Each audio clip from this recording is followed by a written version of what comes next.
Welcome friends, मैं हूं Maddie. Study GK के आज के सेशन में मैं आपके लिए लेकर आया हूं 10 सवाल। हम सभी को पता है कि स्टैटिक जीके किसी भी एग्जाम के लिए कितना महत्वपूर्ण है। इसे सिर्फ पढ़ना ही महत्वपूर्ण नहीं है, अपितु इसे याद भी रखना होता है, समय समय पर इसे रिवाइज भी करना होता है। तो बेसिकली अगर देखा जाए तो ये एक तरीके की रिवीजन क्लास है। देखते हैं कि इस रिवीजन क्लास में आपका स्कोर कितना रहता है। टोटल सवाल हैं 10। ठीक है, तो हमने यहाँ स्कोर को 4 कैटेगरी में डिवाइड कर दिया। अगर आपके 3 जवाब सही होते हैं तो आप एवरेज कैटेगरी में हैं। यदि आपके 5 जवाब सही होते हैं तो आप गुड कैटेगरी में हैं। यदि आपके 7 जवाब सही होते हैं तो आप वेरी गुड कैटेगरी में। यदि आप 9 से 10 तक अगर सही सवालों के जवाब दे देते हैं तो आप एक्सीलेंट की कैटेगरी में रखे जाएंगे। ठीक है, तो करना आपको क्या है कि आपको एक पेन और एक पेपर हाथ में ले लेना है तथा पेपर के ऊपर 1 से लेकर 10 तक मार्किंग कर देनी है। जैसे ही सवाल स्क्रीन पर आएगा आपको उसका जवाब आपकी तरफ से नोट डाउन करना है तथा मेरे जवाब से उसे मैच करना है। अंत में देखेंगे कि आपके कितने जवाब सही होते हैं। तो चलिए शुरू करते हैं। हमारा पहला सवाल है कि यहाँ जो ए बी सी और डी में अगस्त offer, Shimla conference, Cripps mission और कैबिनेट मिशन प्लान दिया हुआ है। इसे आपको पहले से बाद के क्रम में जमाना है तथा 1, 2, 3 और 4 में से कौन सा सही जवाब है वो आपको टिक करना है। ठीक है, आप यहाँ पर वीडियो को पॉज कर सकते हैं। पॉज करके अपना जवाब अंकित कर आगे आप बढ़ सकते हैं। चलिए अब मैं इसका सही जवाब देता हूँ। इसका सही जवाब है 3, यानी कि ए, सी, बी और डी। अगस्त ऑफर जो है ये 1940 में आया था। शिमला सम्मेलन 1945 में हुआ था। क्रिप्स मिशन 1942 में आया था। कैबिनेट मिशन 1946 में आया था। यहाँ पर जो सेकंड ऑप्शन है शिमला सम्मेलन, ठीक है, इसे आप शिमला समझौता के साथ कंफ्यूज नहीं करना है। शिमला समझौता जो है वह 1914 में हुआ। ठीक है, चलिए चलते हैं अब हमारे नेक्स्ट क्वेश्चन पे। हमारा नेक्स्ट क्वेश्चन है कि यहाँ जो स्टेट्स के नाम दिए हैं उनको उनके गठन के आधार पर बताना है कि वे सही लिखे गए हैं अथवा नहीं। ठीक है सिंपली देख सकते हैं आप इसे। States and the year of their creation is incorrectly matched. कौन सा स्टेट और ईयर इनकरेक्टली मैच है ये आपको बताना है। आई होप कि आपने अपना आंसर अपने पेपर में अंकित कर लिया होगा। ठीक है, चलिए देखते हैं। आंध्र प्रदेश 1956, जो कि बिल्कुल सही है। भाषाई आधार पर आंध्र प्रदेश गठित होने वाला पहला राज्य था। महाराष्ट्र 1960, ये भी बिल्कुल सही है। 1960 से पहले महाराष्ट्र और गुजरात दोनों संयुक्त रूप से बॉम्बे प्रदेश या बॉम्बे प्रोविंस कहे जाते थे।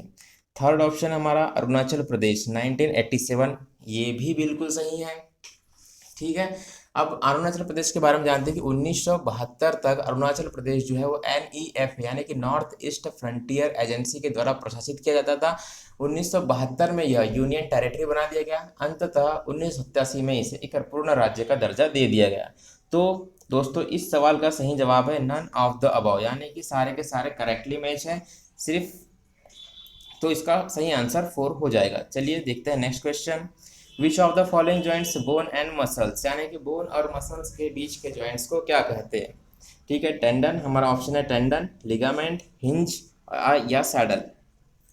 तो इसका सही जवाब है टेंडन। बोन और मसल के जॉइंट को टेंडन कहा जाता है। बोन और बोन के जॉइंट को लिगामेंट कहा जाता है। हिंज और सैडल जो है या बोन जॉइंट्स के ही एक प्रकार होते हैं। चलिए देखते हैं next question. First post office ATM in India, पहला पोस्ट ऑफिस का एटीएम कहाँ लगाया गया। तो पहला पोस्ट ऑफिस का एटीएम चेन्नई में लगाया गया था। ठीक है, यह एक पायलट प्रोजेक्ट के तौर पर लगाया गया था। पूर्ण चलित एटीएम इसके बाद विशाखापट्टनम में लगाया गया था। तो इस इनमें दोनों में आपको कंफ्यूज नहीं होना। चलिए देखते हैं next question. Dipa Karmakar related to which sports, Dipa Karmakar किस खेल से संबंधित है। आपके ऑप्शन है cricket, tennis, javelin throw, gymnast. तो दीपा कर्माकर जो है वो एक जिम्नास्ट है। ओके, चलिए देखते हैं नेक्स्ट क्वेश्चन।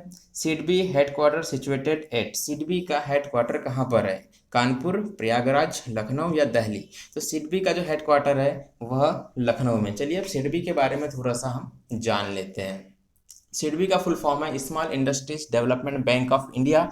इसका गठन हुआ था 2 अप्रैल 1990 को और जैसा कि हमने देखा इसका हेडक्वार्टर जो है वह लखनऊ उत्तर प्रदेश में है।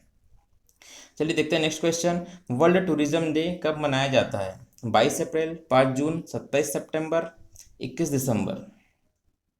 22 अप्रैल, 5 जून, 27 सितंबर, 21 दिसंबर। ठीक है, तो इसका सही जवाब है 3, यानी कि 27 सितंबर। इसके अलावा जो पहला ऑप्शन 22 अप्रैल, इस दिन हम अर्थ डे यानी कि पृथ्वी दिवस मनाते हैं। चलिए देखते हैं नेक्स्ट क्वेश्चन।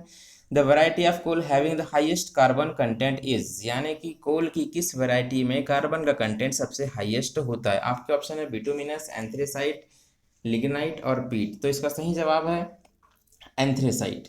इसे हम ABLP से भी याद रख सकते हैं। सबसे ज़्यादा कार्बन कंटेंट जो होगा वो एंथ्रेसाइट में होगा, उसके बाद बिटुमिनस में होगा, उसके बाद लिग्नाइट में होगा, उसके बाद पीट में होगा। तो अगर आप जानना चाहें तो इसका परसेंटेज भी आप देख सकते हैं कि एंथ्रेसाइट कोल में लगभग 86 से 86 से 92% तक कार्बन कंटेंट होता है। बिटुमिनस में 70 से 86 तक कार्बन कंटेंट होता है। लिग्नाइट में 65 से 70 तक कार्बन कंटेंट होता है, तब पीट में 60 से कम कार्बन कंटेंट होता है। तो ये एक्स्ट्रा फैक्ट्स भी आप इसमें याद रख सकते हैं। चलिए देखते हैं नेक्स्ट सवाल। Ganga and Indus basin separated by, Ganga और सिंधु नदी के जो बेसिन है कहाँ पर अलग होते हैं। सबसे पहले हम जानते हैं कि बेसिन क्या होता है। ठीक है, मान लेते हैं कोई नदी बह रही है, तो इस नदी में बरसात के मौसम में गिरने वाला जो पानी है कितनी दूर से इस नदी में आकर मिलता है। तो जहाँ से पानी नदी में आकर मिलता है इस सारे इलाके को नदी बेसिन कहा जाता है। इस सवाल का सही जवाब है अम्बाला, जो कि हरियाणा में है। ठीक है, चलिए देखते हैं next question. Which state recently started FIR आपके द्वार। यह करंट अफेयर की न्यूज़ है। FIR आपके द्वार किस स्टेट के द्वारा यह योजना लॉन्च की गई है। तो इसका सही जवाब है मध्य प्रदेश। ठीक है, तो दोस्तों इसी के साथ हमारा आज का सेशन जो है वो समाप्त होता है। आप अपना स्कोर मैच करिए और कमेंट बॉक्स में हमें ज़रूर बताइए कि आपका स्कोर कितना रहा। आपका स्कोर कितना रहा, आपने अगर कुछ अच्छा सीखा हो तो आप मेरे वीडियो को लाइक कर सकते हैं और चैनल को सब्सक्राइब कर सकते हैं। Thank you.